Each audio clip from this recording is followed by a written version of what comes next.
Terra's story, Chapter 18. For the first few minutes of the drive back, neither spoke. Terra slumped as much as her seatbelt would allow, her head lolling on the headrest, her eyes closed. Brian, although equally lost in his own thoughts, knew her mind was spinning by the restless energy she radiated and the way she kept clenching and unclenching her fists. Finally, she sucked in a huge breath and straightened as she blew it out. Her eyes had a wild look as she turned toward him. It gets really hard for me when I agree more with the so-called criminals than I do with the system. Do you ever feel like that? She watched him closely, her raw nerves vibrating. After his first surprise at her words, he looked thoughtful. Thank goodness he isn't just blowing me off, Terra thought, aware how vulnerable she felt after that confession. He nodded slowly, as though just coming to the realization himself. Yeah, me too. I guess I've tried not to notice, not to give it too much voice, but yeah, the lines between good and bad, right and wrong can get really muddled sometimes. Thanks, Terra breathed. And speaking from personal experience, it's better to go ahead and face it, because when you try to ignore it, it festers until it becomes an infection in your soul. Brian contemplated her words for a minute. And then you have a bigger issue to deal with. Yeah, I get that. I'll think about this. Those kids. He leaned forward in his seat and wriggled his shoulders as though to shake tension out of them, then gripped the steering wheel with his knees to shake the energy from his hands. I know, right?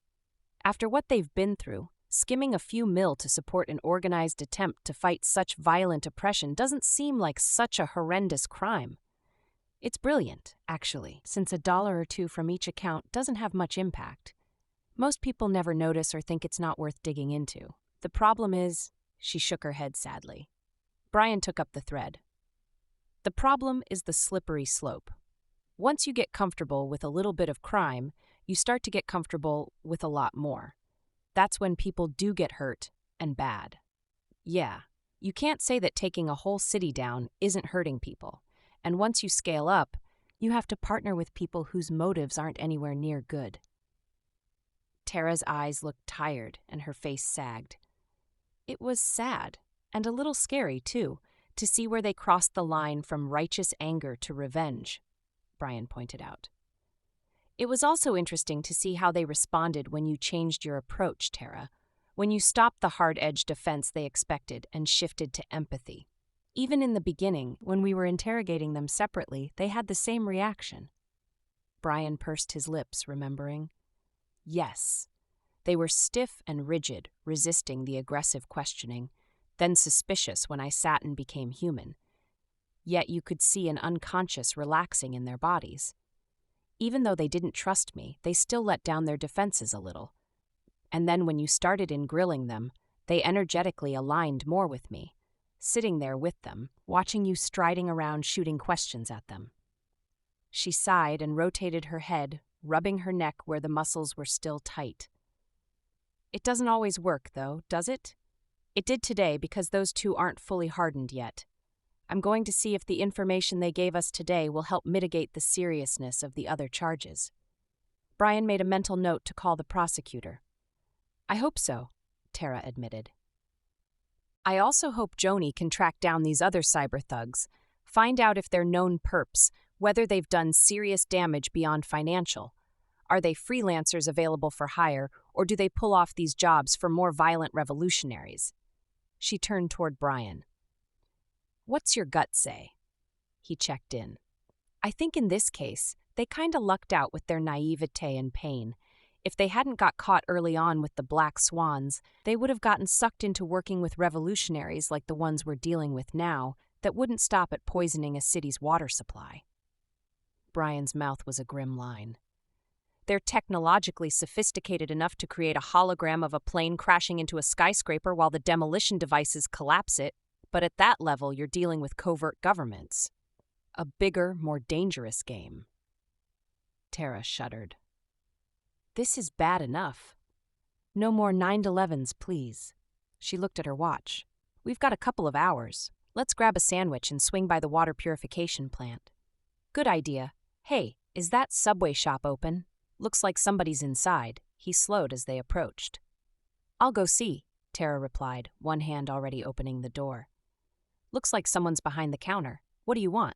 Turkey avocado on whole wheat, vitamin water, sun chips, he shot back. She was gone only a few minutes and returned grinning.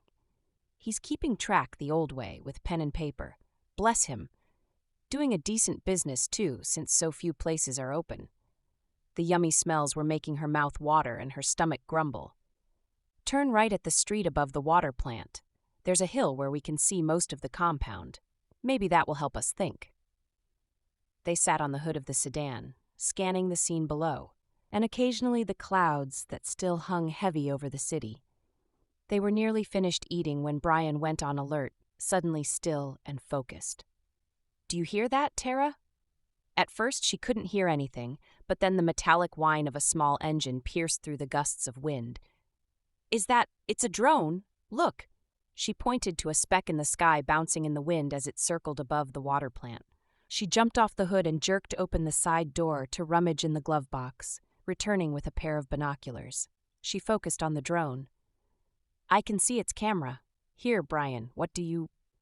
Her jaw dropped open as she watched the tall man who had been sitting beside her shift into a large red-tailed hawk and launch into the wind. He screeched as his wings hit the air with quick, powerful strokes, lifting him high in the grayish light. He flew directly to but slightly above the drone, eyeing it and its rotating camera as though it were dinner, and followed its pattern for a few minutes. Then he dove. His talons gripped the wings while his beak pecked cautiously but ferociously at the link behind the propeller. The shrill whine stopped.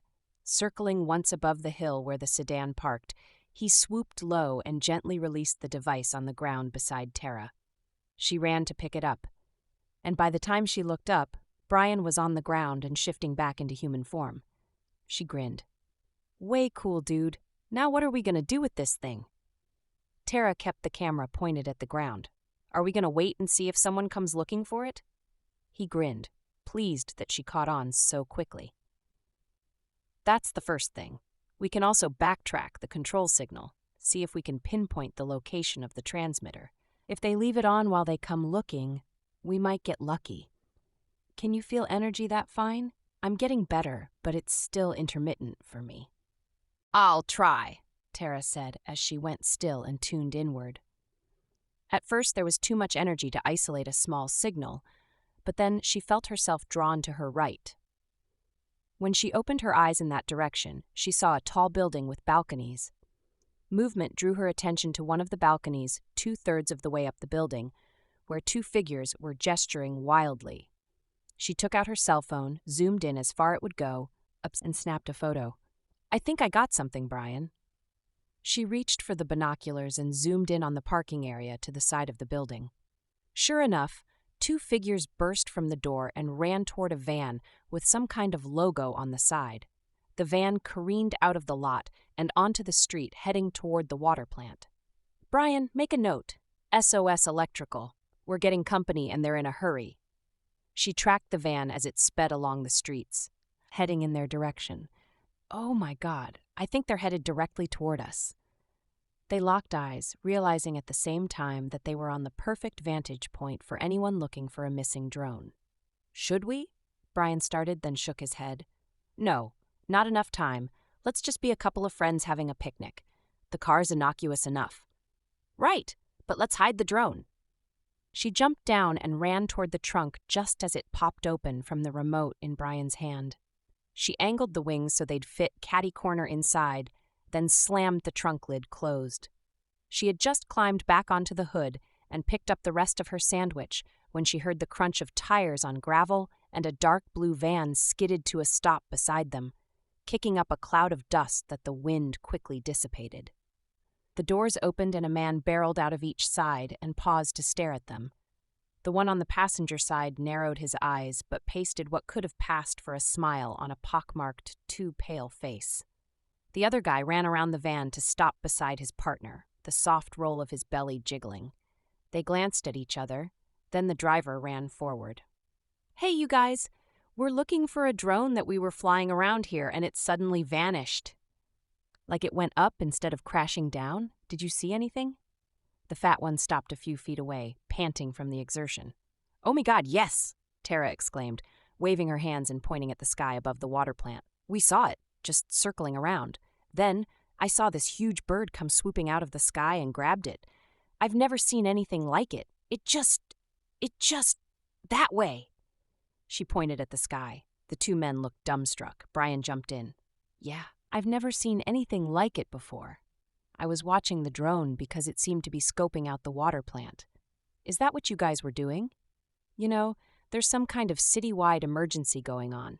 Power is out. Lots of folks don't have water. Internet's down. Heard rumors of a ransom or something. The pale guy's demeanor shifted instantly. Really? We knew the web's down because we couldn't work, which is why we had time to fool around with the drone. That's all we're doing, just fooling around. Don't know anything about the rest of the city or any kind of hostage situation. Sounds kind of scary.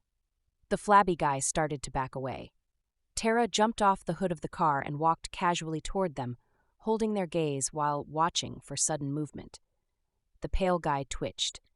Terra heard Brian's calm voice following close behind her. You work for an electrical company? He gestured at the van. And you work on the internet? When it's working? She saw the flabby guy's eyes widen and he stammered. No, sort of. Don't move, Terra ordered calmly, her gun steady in her hand. We're taking you guys in for questioning.